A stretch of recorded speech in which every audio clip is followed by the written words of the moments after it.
So good to see all of you today. I was just telling Carolyn that when I went during the depths of COVID, every single Sunday I would walk through the theater and it would be absolutely empty. And every single time I think, when will we ever be able to be together again? So this is our second in-person forum. I'm very glad to be here.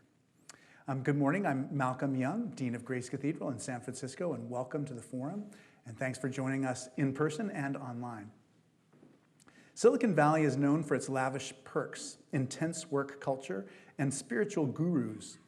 Over the past 40 years, highly skilled workers have been devoting more time and energy to their jobs than ever before. They also appear to be leaving churches, synagogues, and temples in droves. But have they abandoned religion? Are tech companies bringing religion into the workplace in ways that are replacing traditional places of worship, blurring the line between work and religion, and transforming the very nature of spiritual experience in modern life? Carolyn Chen is a sociologist, associate professor of ethnic studies at the University of California, Berkeley, and the author of Getting Saved in America, and the co-editor of Sustaining Faith Traditions. Her latest work, Work, Pray, Code, she spent more than 5 years in Silicon Valley conducting in-depth interviews and gaining unprecedented access to the best and brightest of the tech world. The result is a penetrating account of how work satisfies employees' needs for belonging, identity, purpose, and transcendence, needs that we may usually expect religion to meet. She argues that tech firms are offering spiritual care to make their employees more productive, but that our religious traditions, communities, and public sphere are paying the price. Every year, the cathedral chooses a theme for inspiration and reflection, and in 2022, our theme is connection. Today, we'll be talking about what can happen when work becomes religion and the workplace becomes the institution that connects us. Such a pleasure to have you on the show today, Carolyn. We're so glad that you could be here. And I didn't tell you enough before we started how much I appreciate your book. Your thesis is just so timely. I think a lot of people think that, this is the lecture I give all the time, which is that in the year 1804, Friedrich Schleiermacher published a book called On Religion, Speeches to Its Cultured Despisers. So we've had cultured despisers since 1804 saying that there just wasn't going to be a future for religion, that it was, we'd all just become perfectly rational in the future and that would just die out. And I'm just surprised how often I read about that in newspapers, as if people will just become more rational and religion will just die out. What I really believe is that religion's being squeezed out by other demands that we have on our lives. And that, for me, is like such an important takeaway of your book. Thanks, Malcolm. It's so wonderful to be here. And I'm so thrilled to be here in person, too. Yes, it's such a great thing. I'm overjoyed. I wonder if you can tell me just about what surprised you when you first started doing this work on Silicon Valley. Well, I think, Silicon Valley, the San Francisco Bay Area, is actually one of the least religious areas, as you probably know, as a pastor in the country. It has one of the lowest religious affiliation rates, the lowest rates of religious participation. And so when I came to Silicon Valley, I didn't expect to find it to be a very religious or spiritual place. However, when I started doing my research, I realized I would hear again and again stories of people who were telling me that, well, first of all, you must know this as well, that most people in Silicon Valley are not from here. They're moving from somewhere else.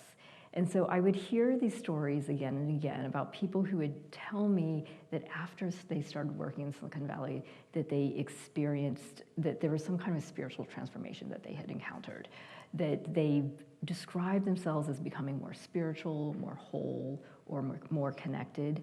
And as I learned more and more of their stories, I realized that they were telling me that these transformations were happening in the workplace and not outside of the workplace.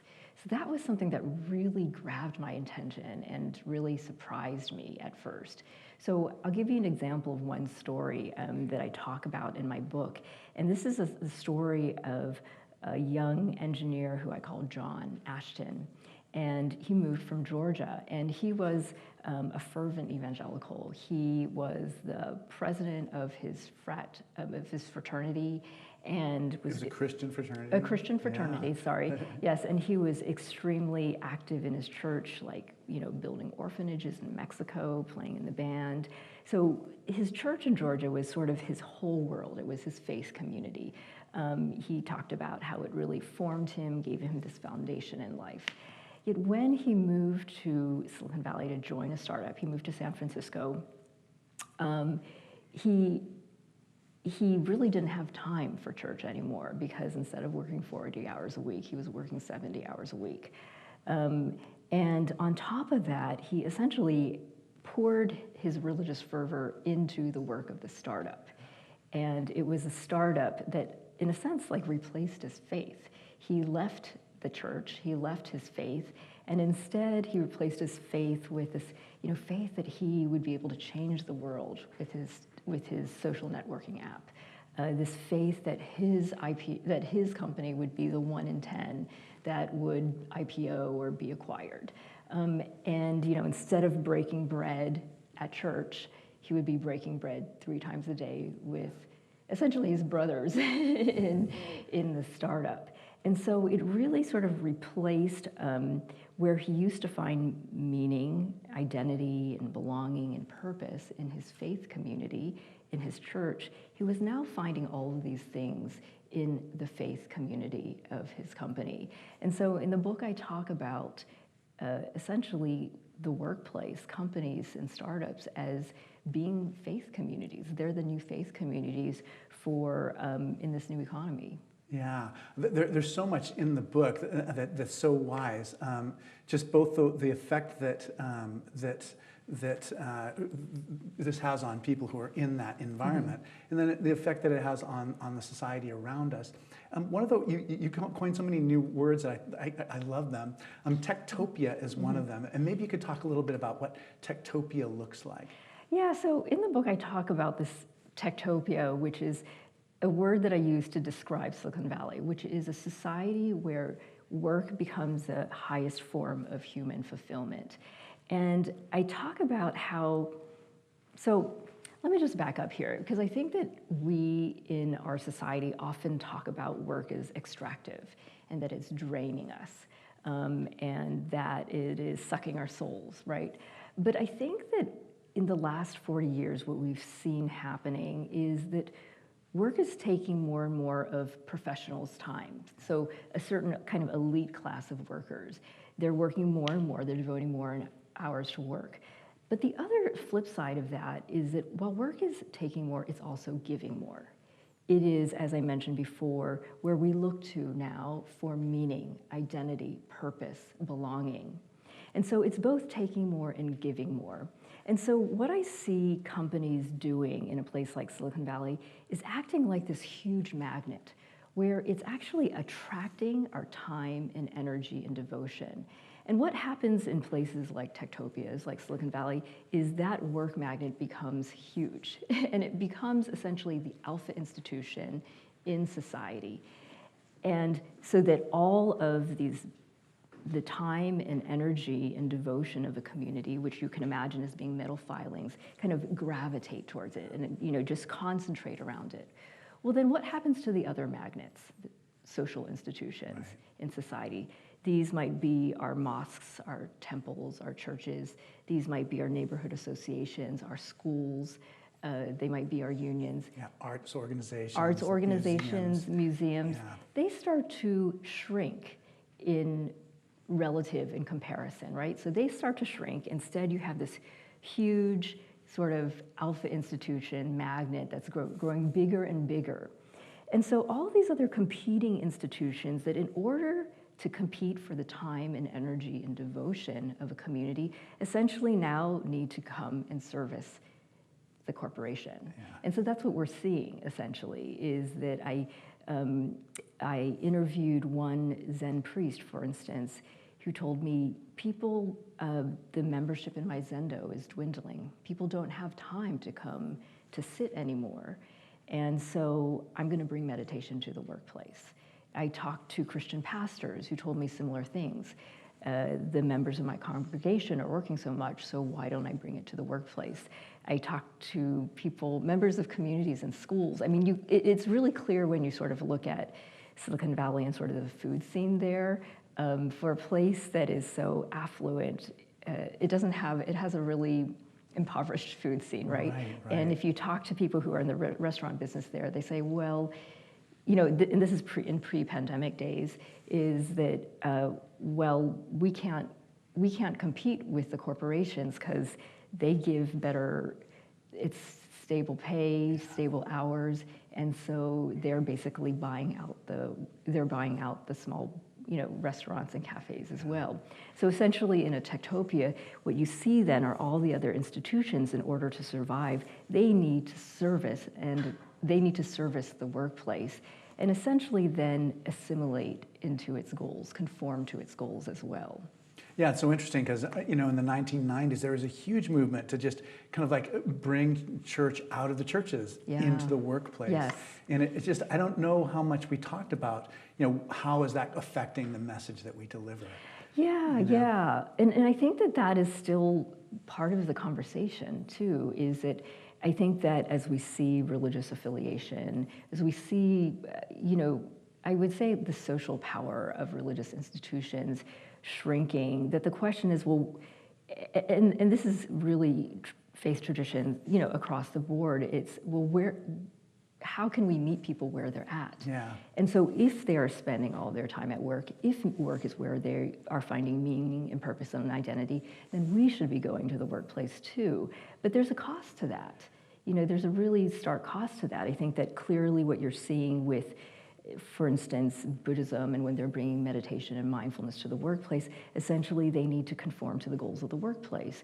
So they often need to strip their teachings of any kind of ethical teaching that would go against sort of the, you know, the bottom line. Right. I think that what's, you know, many Christian groups, they might have employee resource groups in corporations. So these are sort of like, you know, I'm at a university, so they're sort of like the equivalent of student clubs where they have a lot more autonomy, but what ends up happening when you bring the faith community to the workplace is that who can participate in these employee resource groups? Well, it's salaried employees, and so, but not the people who work in the cafeterias, Right. the bus drivers, Right. the janitors. So what you end up doing is you end up replicating a very stratified kind of workforce, and that becomes your faith community. Right. Whereas when you have these faith communities outside of the workplace, you have much more class diversity, gender diversity, racial diversity, right? I think it comes closer to, I think, we have more control over, you know, coming closer to the kingdom of God, if you will, right? Well, that's what I love about church. It's just like, I didn't invite these people here. I mean, it's just like everybody chose to come. And yet each person, you know, changes the dynamic of what church feels like every week. Yeah. And so, yeah, I like, my life would be so impoverished if God just hadn't brought those people into my life. I mean, they've enriched my life so much. And you're right, if you're in a company and only engineers can come to your congregation and, you know, all the bus drivers and everybody else is left out, then that is impoverished. I also think too, just, I mean, one of the things that's interesting about that is that, you know, in our society, churches are one of the few places which are not segregated by age. Yes. Do you know what I mean? So, Yes. so it is one of the few communities where we have young and old together. And I wonder what happens when spirituality becomes something that happens at work, you know, what happens to children? Well, right. I think that children really aren't a part of it. I think that a lot of the sort of the spiritual formation that happens is really focused actually on senior leaders, because making sure that their souls are whole and that they're feeling connected and that they are in touch with the universe, that actually becomes a priority of a corporation. So again, it replicates sort of this sort of stratified, Right. the stratified And you're right. world So it's that we more live in. important for the top managers to have this than it is for the kind of maybe the newer engineers or what have you. I mean, what I loved too about your book, you talk about just kind of corporate maternalism, just like how the human resources departments have become just like nurturing, mothering. And that's another thing that's so interesting too. It's just like the idea of getting kind of social needs and social contacts met in that setting. Yeah, so actually that was something that corporations started thinking about in the 1940s with the human relations movement. And they started realizing that, hey, if we meet the need for social belonging of our employees, they're actually able to work faster on the assembly line. They're actually more engaged in the workplace. And so it became this thing where, you know, you have these organizational psychologists or, you know, scholars of organizational behavior that are really starting to think about efficiency in terms of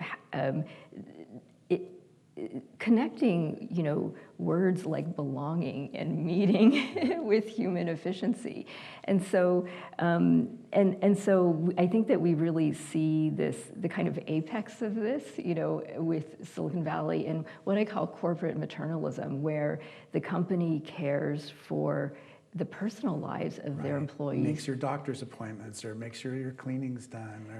Or provides the doctor right there. In fact, when I was interviewing people in Silicon Valley, they would often tell me like, oh, you know, now I can't go to my favorite chiropractor anymore because he works for Twitter, you know, or my dentist anymore, you know, because essentially the corporations, these companies have bought them out and now employ them and have now essentially like sequestered them for their set of elite employees, which then, you know, begs the question, well, what about the people who don't belong to these companies, right?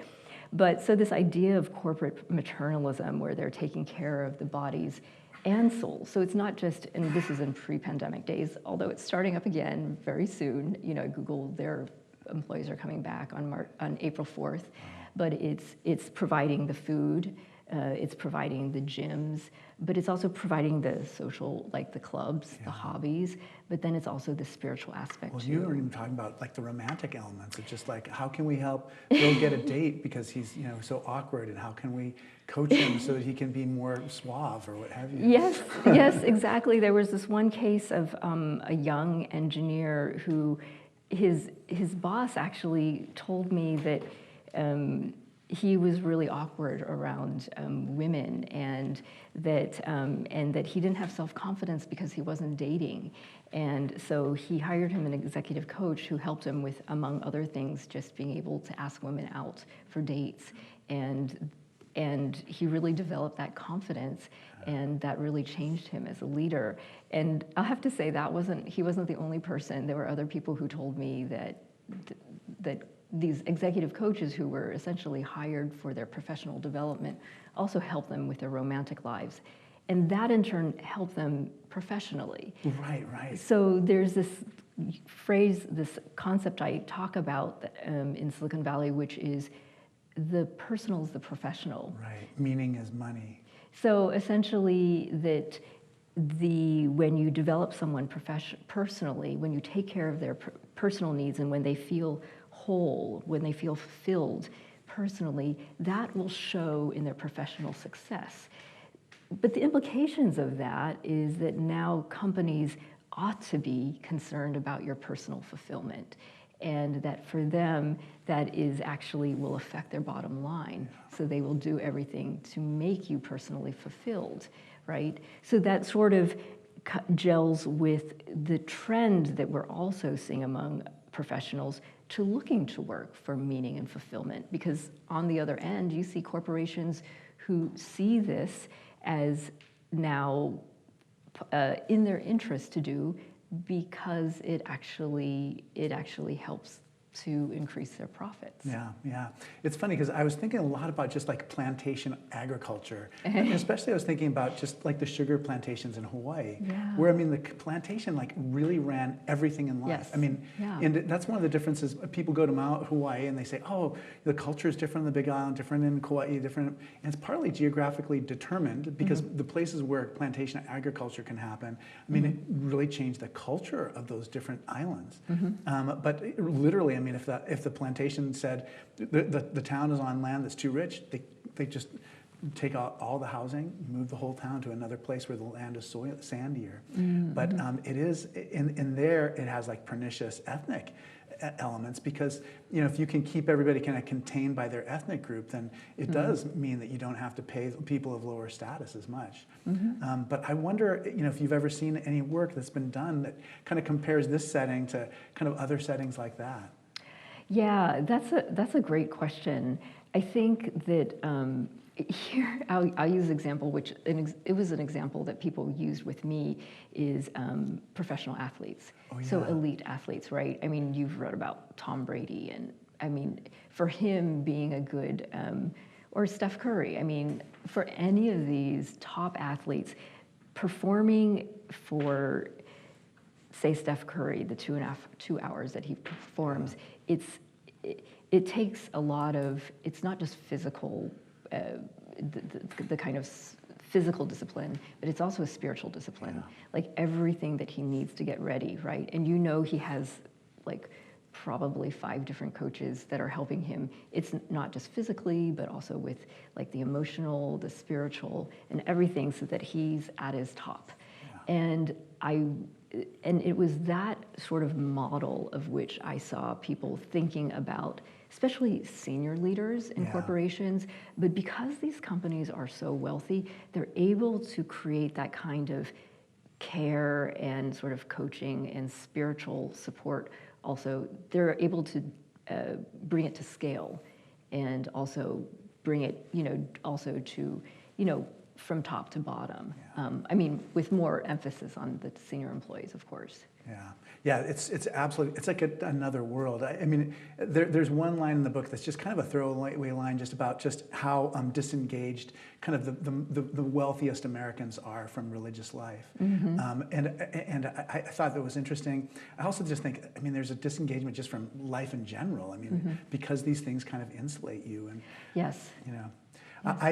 Joan Williams was on the forum in fall of 2020, and she talked a lot about just like the class, how your social class informs your relation to like religion, for instance, and how people in that upper class are much more likely to look to their work for meaning, and people who are in working class settings are much more likely to look to their friends from high school, and so somebody from a working class background would almost think it's like someone, it was kind of a fake if they like left town and moved away in order just to make money, or that they thought they could get meaning from their work. I mean, I wonder if you've thought a little bit about that, about just how social class informs this in terms of attitudes about work and religion. Yeah. Well, I'm gonna.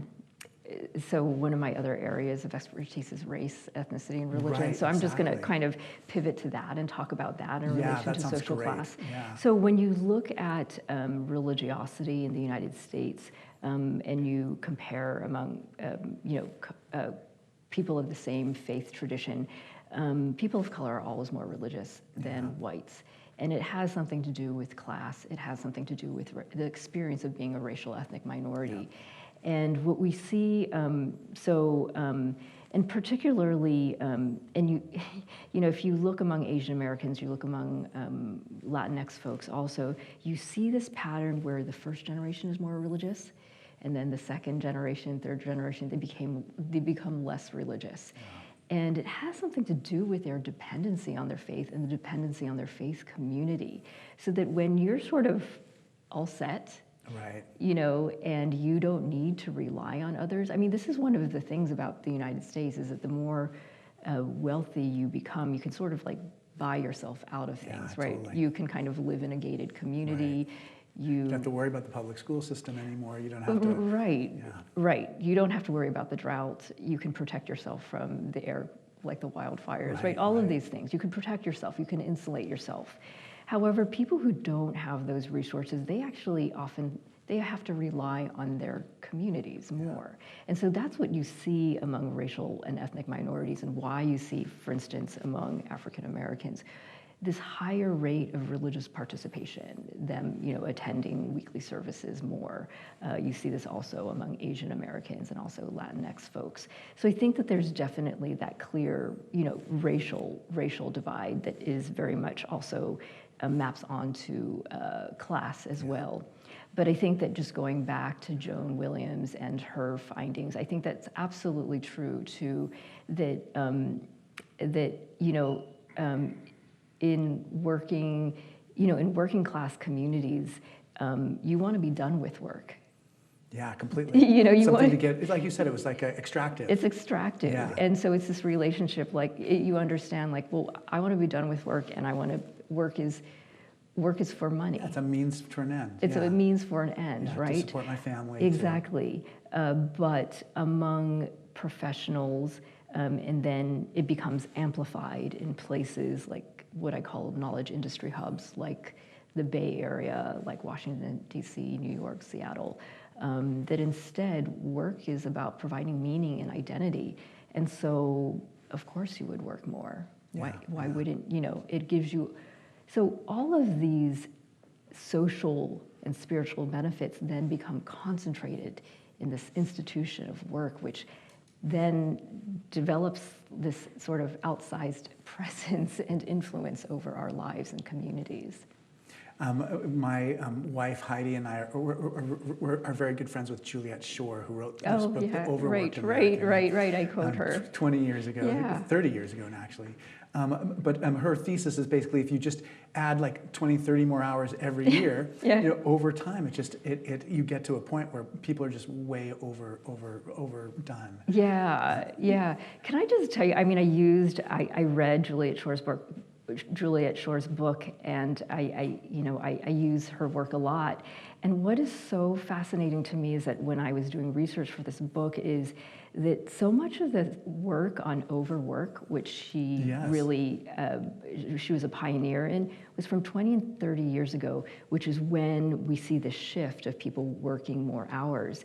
And professionals are working slightly fewer hours these days, but not enough to be noticeable. But we now never talk about it. Yeah. 20, 30 years ago, Juliet Shore and a whole bunch of other scholars were talking about overwork like it was a problem, but now we've simply just come to accept it just as a part of our lives. Yeah, I love it. One of the lovely things about Julie is that she it's so important for her to be involved in grassroots movements to try to change. And so that was a huge part of her effort. But I mean, one of the things that you point out in your book, you said that for sociologists, the definition of overworked is more than 50 hours. Yeah. I wonder if you can talk just a little bit about that, because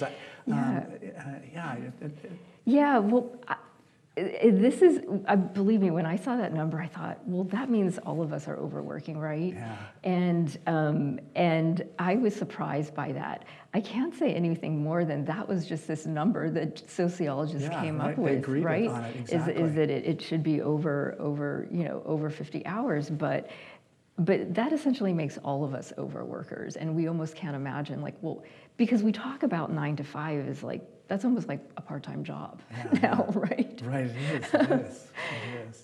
Yeah, and I wonder what the future is, because I'm glad that you told me that, because I was wondering that they're working slightly less hours than maybe like 10 years ago. But because I wonder what the future of work is. Yeah, and that's a question that is still so up in the air, especially as things are shifting with the pandemic. I think that, one thing that we do know for sure is that during the pandemic, people are working more hours, not less. And I think that is partly what's contributing to burnout, is that people are working more hours because essentially, the meeting doesn't need to start at 9 anymore because you're not commuting. It could start at 8 o'clock, right? Yeah. So it's that. But also, I think companies were not able to provide the social and spiritual benefits as well when people were in person. And that is very clearly one of the things when I would talk to people in HR, they were so concerned about the burnout. And how would you prevent burnout? Well, meeting people's social needs and getting them excited about being there at work. So I think that, the future of work, it's really still up in the air, but I think, a lot of pundits kind of like to talk about, well, you know, you need to change your habits, you need to learn better time management, or, you know, pick up new hobbies. And my argument is we live in a system right now where work is the alpha institution, and one person, by quitting their job, by learning to bake sourdough bread, moving to Ukiah, is not going to change the system. And that actually, and I don't think that we are going to get companies to change the system either, because they're interested in workers being engaged and employed and as productive as possible. So, you know, in my book, I talk about how we live in a theocracy of work. Essentially, we are worshiping work. And I quote the late writer David Foster Wallace. He has this great quote where he says, "There's no such thing as atheists. We all worship something. The only choice we get is the only difference is that we get to choose what we worship." And so when I think about this analogy, right, of work as this giant magnet that's essentially it's attracting us. The question for me is, how do we worship something else? Yeah, exactly. How do we worship something else? And worship, as you know, is collective. Right. It's not an individual activity, it's collective. So the question for me is, how do we strengthen, how do we build, how do we revitalize our old houses of worship and create new houses of worship that will attract our time, energy, and devotion, so that these places instead will fulfill us.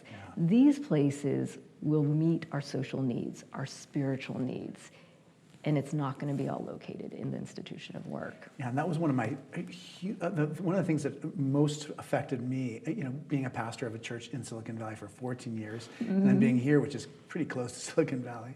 It just how naive, just like how spiritually uninformed most normal people in tech are. I mean, for one, they're engineers, and so they haven't, you know, studied the great humanities. They don't know who Plato is. I mean, when they try to make a metaphor, they draw on Star Trek, or, you know.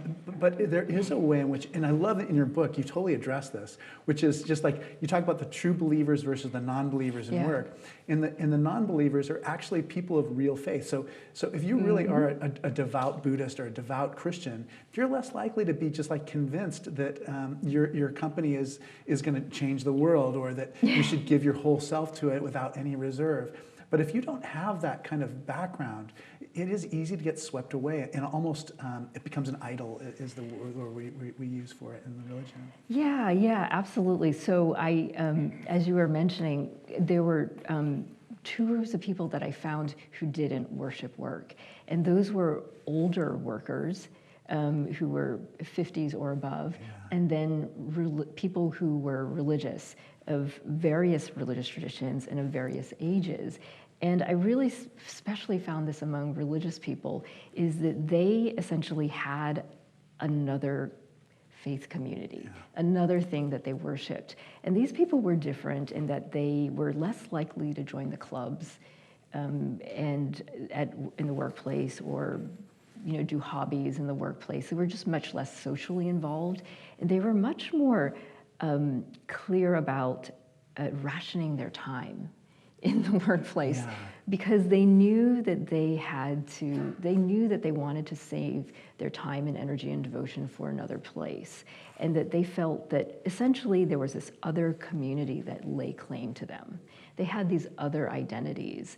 They had another sense of purpose, another mission in life, and these were the people who were less likely to worship work.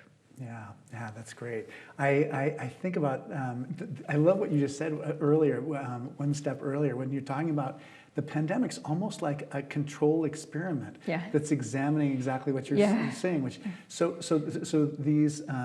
these kind of spiritual programs at work, et cetera, all of a sudden they were taken away during COVID. Like, what were some of the findings of that? Like, when people were no longer experiencing the full maternalism of the office, you know, what effect did it have when that was taken away? Okay, so here's the unfortunate thing, is that I did my research before the pandemic, and then the pandemic happened. I thought, oh, this is so inconvenient. It's going to change all my findings. Yeah, completely. But, you know, I'll say one thing, is that some of those spiritual programs are still going on, because You know, when you think about during the pandemic, so many people were facing mental health crises. But folks from these companies were telling me that they just had full access to mental health professionals, to therapists. So the companies were really taking care of them. Yeah. And, you know, still mindfulness meditation, those things are still, you know, as long as you do it on Zoom, they're still available, right? But one of the funny things is that I was, well, not so funny, but I was hearing from some folks is that they would say, well, I'm gaining weight because I'm not eating from the healthy food of the cafeteria anymore, or I'm not able to use the gym, Right. you know, or it's so inconvenient, now I have to do my own laundry. So these sorts of things, you know, actually they started to feel the inconveniences of these things.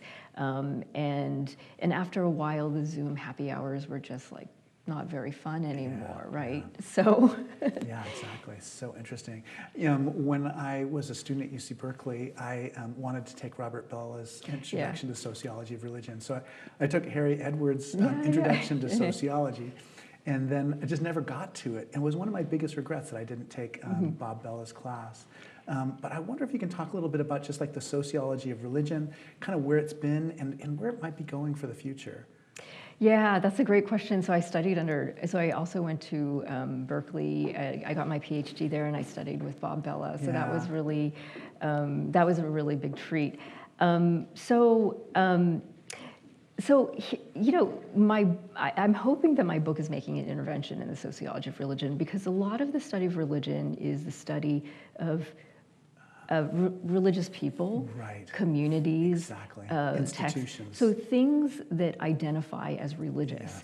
Yes. But I think that if you look, anyone who lives in a coastal metropolitan city in the United States knows that, well, we're missing out on a lot of religion, right? If we only focus our study of religion on religious things. And so that was part of, hopefully, the intervention of this book. I actually started off by not studying spirituality in the workplace, but I actually started this project by looking at, I wanted to look at the presence of religious things in secular spaces. So I actually started this project by studying yoga studios, because these are secular spaces, right, where you see religious icons, there's religious practices. Exactly.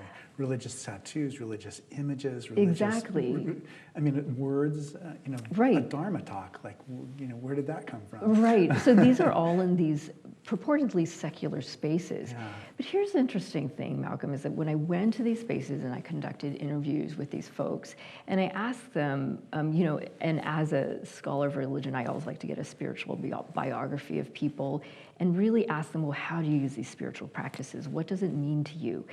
Again and again, they kept on coming back to work.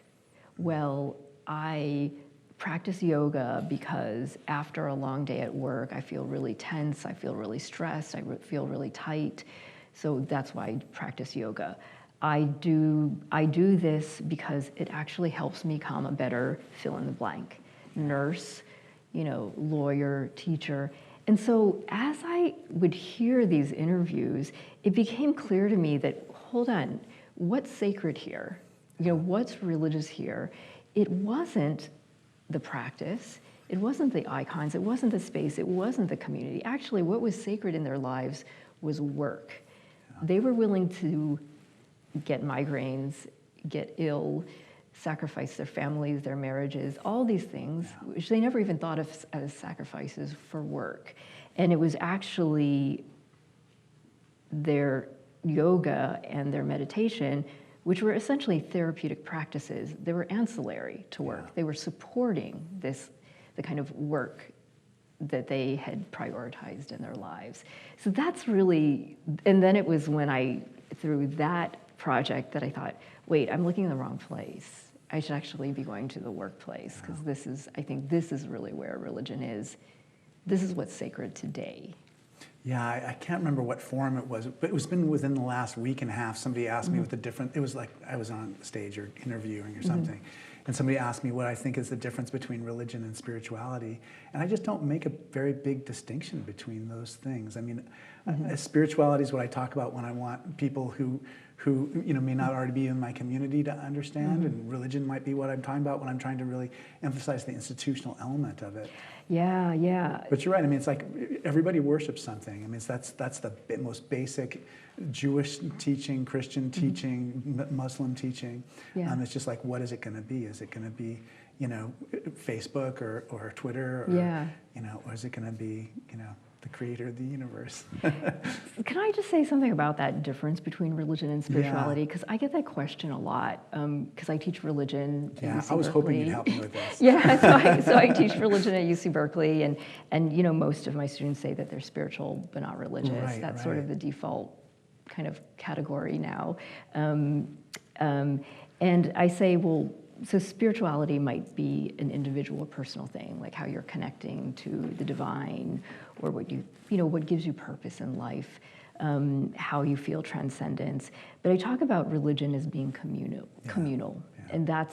and it doesn't always have to be a formal institution, but it is something that you share with other people. Yeah. And I say this is what makes, and because of that, religion has a social power that spirituality does not. This is why I think it's still important to have faith communities, religious institutions, because they have a social power that spirituality does not. You can get your spirituality by watching a TED Talk, by watching YouTube, by reading Elizabeth Gilbert, right? But something happens when you come together in a community and you form a community, and that is something that's very powerful, and using sort of the language of religious language, it's mysterious. And we could also say magical too. So there is that social power that religion has that spirituality does not. And that's why I in my book, I talk about religion as being an important way to break this theocracy of work. We cannot break the theocracy of work by personal spirituality. We actually need a different institutional structure. We need institutions, we need communities, we need organizations to change that. Yeah, it's so interesting to me. I just like anything, human beings can accomplish amazing things by themselves, but we're so much more effective when we're working together as a team. Absolutely. Or a group. But as soon as you're working together as a team or group, there's politics involved. Yes. And so you can say, I hate politics, I hate politics. Well, as long as if you're going to get the benefit of working not individually, you're going to have to deal with that politics part. Yes. Otherwise it's just a fantasy, the fantasy of everybody getting along all the time perfectly. That's like, who's ever seen that? and that can happen if you don't want to really engage in the world and you just want to engage through social media, right? Yeah, that's so interesting too. This is a question that just drives me, and that is, I do remember having the first church website in Northern California, and it was basically like this. It's like a piece of paper that was on the screen. You couldn't click on anything. Yeah. Services at 8:30 and 10. But I do wonder how just like that technology is changing us too. And I'm sure you've thought about it too, these connective technologies. Yeah, absolutely. I write about it a little in the book, just that how. So I interviewed over 100 people between the ages of like 22 to 70, and I really saw a very distinct generational shift in terms of the spiritual orientations of people. So people who were older, they were often people who came to the Bay Area during the counterculture. And they were folks, and I call them mystics. Right.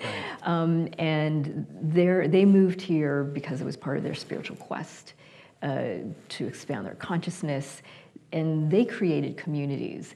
They joined they joined the San Francisco Zen Center, or Tassajara, or communes. They formed communes. Like the Whole Earth Catalog. All exactly. Those, those were like these organizations, right? Organizations. And they were communal. And then I look at the more recent generation of people who have moved to the Bay Area to to join the tech industry. And these people, I call their spiritual orientation I call them users. So like users of religious technology. Yeah. And so many of them are accessing like meditation apps like Headspace or Mindful, where it's essentially you get to choose your teacher, and then you get to choose what purpose you want your meditation to fulfill. Yeah. So is it to be more calm, to be more productive, to sleep better, or to whatever, right. just fill in the blank. And then you also get to choose, is it going to be a 1-minute meditation, a 2-minute meditation, or if you have a lot of time, maybe 5 minutes. You know what I mean? And so it really, it really changes the experience of spirituality or of religious practice, because part of belonging to any community, as you know, is that you got to deal with the politics, but you also have to submit yourself. You have to give up something, right, completely. To be a part of the group. But with this kind of, when you use these technologies, you don't have to give up, you don't submit to anything. You don't surrender to anything, right. Because these are tools, these are problem solving. You're paying for this. Yeah, you're paying for this. You're the client. You're the client. The customer's always right. Right, exactly. Yeah. So you're like a user, you get to direct, but here's what you lose is, I'll give you an example of a talk that I went to at a company where they had this psychologist who came in, and he was talking about his research on awe. And he was speaking on it in the very, typical, like, pragmatic utilitarian way. If you experience awe, your blood pressure will go down. You'll be able to focus better. You'll be happier. So it's a very instrumental approach to awe. And at the end of his talk, someone in the audience raised his hand, and he said, "So, how can I download this? Like, how can I buy this? How can I purchase this?"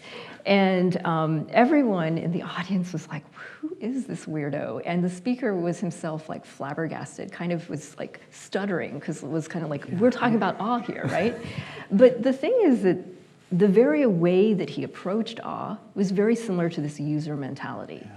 How can I download it? How can I purchase it in this like nice, neat package that will fit into my schedule? But the experience of awe, which is so fundamental to all religious and spiritual traditions, is that you get possessed by it. Right, exactly. You surrender to it. Yeah. It's not convenient. That's what's so powerful about the sacred, is that it doesn't fit into our schedule. It takes us out of the ordinary. It takes us out of what we expect. And that's what's able to transform us, because it has that power. If we have an app, if we experience spirituality by an app that we can control, it will never transform us. Yeah. So in a sense, putting ourselves in the position of a religious community in a spiritual experience where we don't have control over, that allows something to transform us in a way that we can't. When we can download it, we can choose how long we want to spend doing it. When we could even choose who our teacher is by their age, gender, and race. Right, right. Yeah, it's so interesting, because that's the story of a cathedral, is just there's a lot of different perspectives that you might not like when you come here. Mm-hmm. And yet that's part of being, like I said, being part of a larger group. It's just the nature of it. It's inconvenient. It's inconvenient. It's yes. super inconvenient. Yeah. Sometimes we go on too long, and sometimes the preacher's boring. Often the preacher's boring. Yeah, it's funny. It's funny. Yeah, but then what purpose does it serve? Yeah. I think that what is it? What does that? So, and that's the question I think that we as like modern or postmodern or post-postmodern people don't ask ourselves, because we have this illusion that we have so much control over our lives, right? Yeah, and one answer I have is just like discipleship. It's just like, you're right, I mean, we're talking about two different views of God. God's kind of like my servant, who I'm going to download on the app, and I'm sorry, I only have 3 minutes for you today, God. Or God that you really are submitting to, that you really are following, that you are God's servant instead of God as your servant. Like, who's the master here, I guess, is the question. Yeah, exactly. And so there is clearly just, I just saw this generational shift. It was very, very clear to me. Yeah. Yeah, I love the story about the person who came and he was there for 40 years, and it was kind of the hippie part of the time. Yeah. I loved his story. But one of the great things that we have here that we do is we take questions from the audience. And so Rebecca has little question cards, Okay. and she hands us the questions. Okay. So that's one of the things. One of the topics that comes up when I'm talking to Silicon Valley groups, like I gave a talk at Singularity University, but they ask questions about artificial intelligence. Yeah. So do you have any take on that in terms of just like the effect of artificial intelligence on human beings or human life, or then I'll tell you what my take on it is afterwards. Oh, I haven't. Oh gosh, I'm embarrassed to say I don't have a take on that yet. But It's I'd okay. love to hear yours. I guess it goes back to just. I think that a lot of the people who I interact with in tech kind of over-exaggerate just the possibilities for machines, like replacing human beings. And so I experience a lot of that when I'm in Silicon Valley. It's just like the robots taking over everything in the future. Yeah. And that's part of this too. You're right. I mean, if you really think that you can download the app and have the meditation app, and then that's going to be your church, then why not have the robot take over everything? Yeah. I think that, I mean, I think that there is this sort of part of AI is this like ideological optimism that everything can be, that everything can be upgraded, everything can be improved, and that, I'll just leave it at that. I think that, there's a lot that we could ask from sort of our faith tradition, like how to think about that. Yeah, I guess part of it too is just like this idea of like human sinfulness, then that's going to be exaggerated too. Yes. You know what I mean? In the old days, I didn't need glasses. Not the old days. Like last time we had this forum, I didn't need glasses. Okay, so here's our. I like your glasses. Oh, thank you. I do too. They made me feel smarter. Is the workplace magnet more of a drain to take more rather than give more to the employee? It seems more of an economic-based theory, more profit than religious or spiritualist-based practice for the workplace. So I don't know what the workplace magnet, is it a drain? Is it? I guess is it undermining the well-being of the employees rather than actually improving them? Yeah, that's a great question. I mean, it definitely. So the workplace is both. It's both draining and it's both giving, and I think you might. I think that different people would have different answers to that. And I think in some people that I met, it was clearly more draining than it was more giving. But in other places, I just have to say that I was just shocked by, in these people's lives, it was really clear that the one institution that cared for them and was most concerned about their fulfillment was essentially the workplace. Yeah. And that is not, the employees in tech companies tell me that they're always bombarded with these satisfaction, surveys. That was really interesting. Surveys of rating their satisfaction. Like, does your mom do that? Does your pastor do that? Yeah. Does your teacher do that? Yeah. Like, no one is as concerned about your well-being and satisfaction as your workplace. Like, what does that tell you? I think that so I think that it really would depend on person to person and company to company. But I just think that we cannot.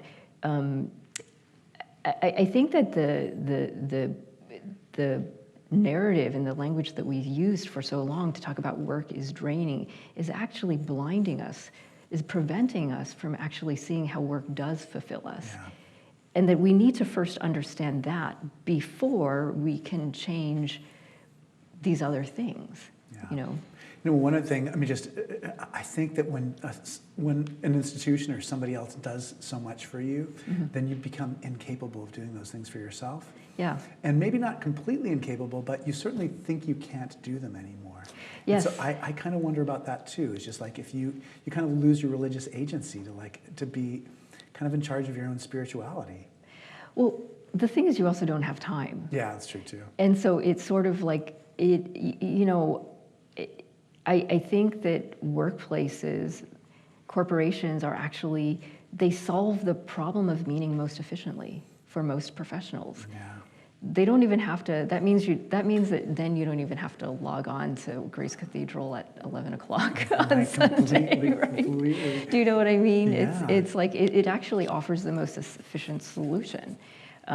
So yeah, and I think that when you build your spiritual community at the workplace, the other thing is that, and your spiritual needs get met at the workplace, you give more to work. You just do. Yeah. It's just the nature of how we bind ourselves to communities, and the way that we the way that we build loyalty and duty is through these other, you know. And so in many ways, what you see in these companies is these are contractual relationships between employees, employers. But then when you add all the corporate maternalism, the spiritual care, the perks, that contractual nature is really obscured. Right. And that's been long the case in corporations. It's so interesting because part of this is making me realize there's a huge difference. I mean, just because something's online, it's not one thing. Like if you go to online morning prayer, which we have every weekday from 9 to 9:20, that's a really different thing than just saying, I'm just going to look at sermons that appeal to me. Yes. Because there is a way in which, I'm bored of this sermon, I'm going to go to the next one. Right. Whereas with the morning prayer, it's just like you're sitting with a group of people, even if it's online. Right. You know, and I imagine that's true of just like the religious expressions that are happening in the workplace too. Yes. Yeah. There's a lot of light bulbs going off above my head today. The role and use of myths and parables in the new corporate religion. Ooh, that's interesting. So how do companies make use of myths and parables to yeah, well, changing the world is the one. Right. I mean, there is a whole, hagiography, right? Yeah, that's true too. There's, isn't there? know, Mark Zuckerberg, Bill Gates, Steve Jobs. Steve Wozniak, I mean, all those. I already invoked some of the saints earlier today. right. They're the saints. Yeah. The stories of like starting out from the garage. Hewlett Packard. Yeah. Right. I think that there's a whole mythology there. Well, even that, just like countercultural, like Steve Jobs not taking showers and wearing T-shirts that have holes in them. Yeah, like there's exactly. a uniform. There's a uniform. Yeah. I mean, one thing that's so funny is that it was really interesting to me is that there would be these really established corporations that just felt like we need to get that startup energy, and the way that they would do it is by, doing a whole redo and makeover of the office so that it started to look like a living room. Right, completely. So it had that like startup edge and that sort of startup feel, and it was sort of like invoking like, this is where we come from, So yes, all of those. And then I would also say that for each company, they have their origin myth. Yeah, that's what I said. Yeah, and they also have a very clear mission and purpose. And then now a charismatic leader, and things like all hands meetings. Right. Those essentially are the equivalent of that inspiring Sunday service. Yeah, exactly. Getting your blood pumped up, getting excited, go team. Yeah. So completely. Those rituals are very, very much a part of corporations these days. And it's not even just tech, it's like Fortune 500 companies. Everyone has a mission. Everyone has an origin story, right? This is so important in order to bring everyone along and to essentially curry their devotion. Yeah, Harvard Magazine just sent out like something from Harvard Business School that says like having rituals like firing off a Nerf gun when you complete the project.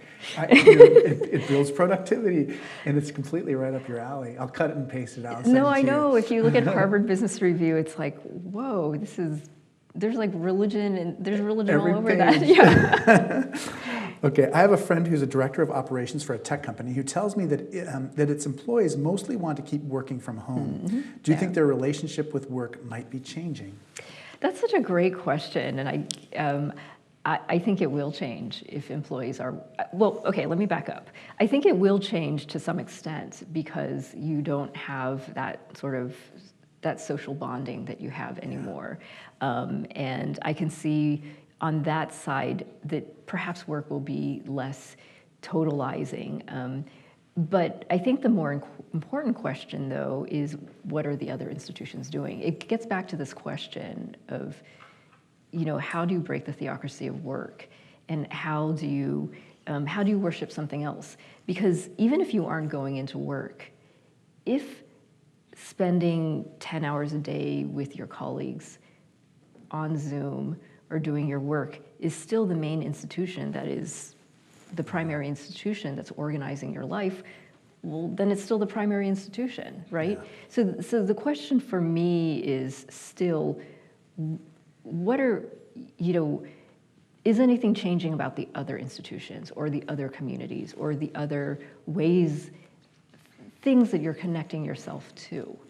That's the more important question to me, because I think that certainly during the pandemic, people weren't going into the workplace, but work was taking more of people's time. And in fact, it was even becoming more part of their home life. Right, exactly. Right? The boundaries and that sense. Yeah, so the boundaries were even fewer. So again, the question is, well, then what's going to take over that? What are you going to worship other than work? Yeah. If there's space for that, then things will change. Yeah, definitely. Can you talk a little bit more about people funding transcendence in work? I see people seeking and investing in lowering stress and being more productive in practices accessed at work, but not enlightenment.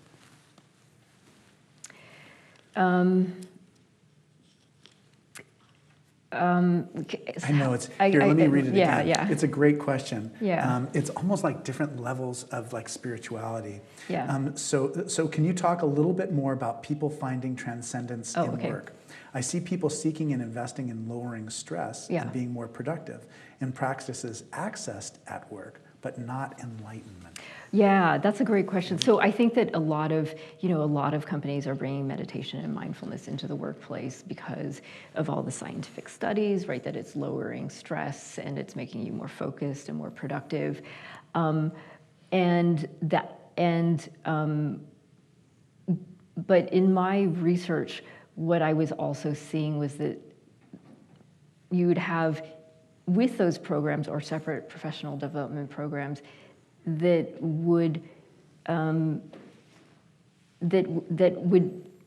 might ask, like, there might be times where they would allow employees to cultivate sort of spiritual reflection on the meaning of work and sort of aligning one's inner self with work. Like, what is your authentic self? That was a question that kind of came up again and again. And how do we use these practices better to connect you with your authentic self? So I would say that it will depend.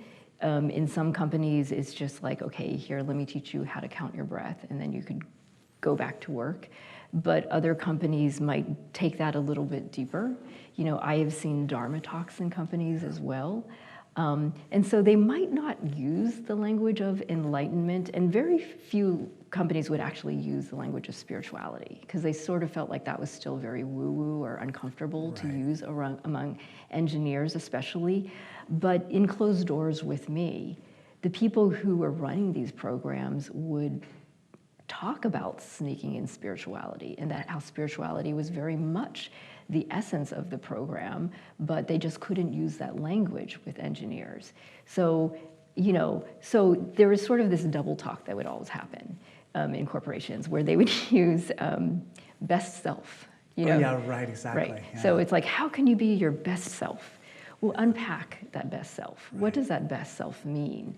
And people would talk to me, the executive coaches, managers, well, unpack that best self. Well, there is very much of a spiritual component wrapped up in that best self, that they just couldn't use that spiritual language, and they sort of had to use that corporate slogan of best self to present it. Yeah, in a way, whole self is just like another, euphemism for being able to talk about, what drives you spiritually too. Yes, and that invitation, bring your whole self to work. Well, what does that mean? Yeah, like, can't I keep a little bit of myself back for myself? Yeah, right.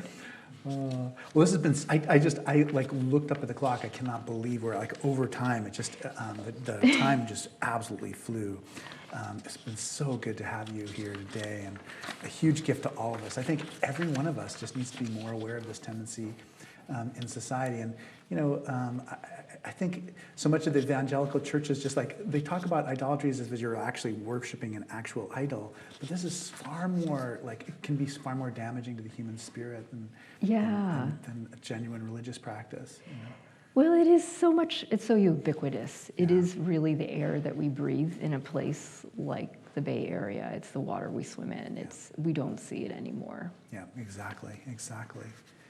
Well, please join me on Wednesday, March 30th, when my guest will be award-winning songwriter and lifelong activist about the connection between taking action and, it doesn't say his name,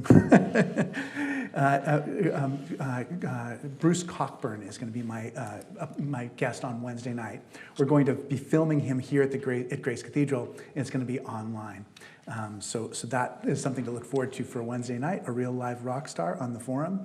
You're welcome to join us upstairs for the choral Eucharist. We rely on your support for the forum. Gifts of any size make a difference. You can give as you leave or on gracecathedral.org or by texting THINK, T-H-I-N-K, to 76278. And thanks again, Carolyn, for joining me today. Thank you. Like I say, your work is of such great importance today. And we're grateful that you shared some of your observations with us. Thank you for having me here, Malcolm. Such a pleasure. Yeah, definitely. Thanks, everybody.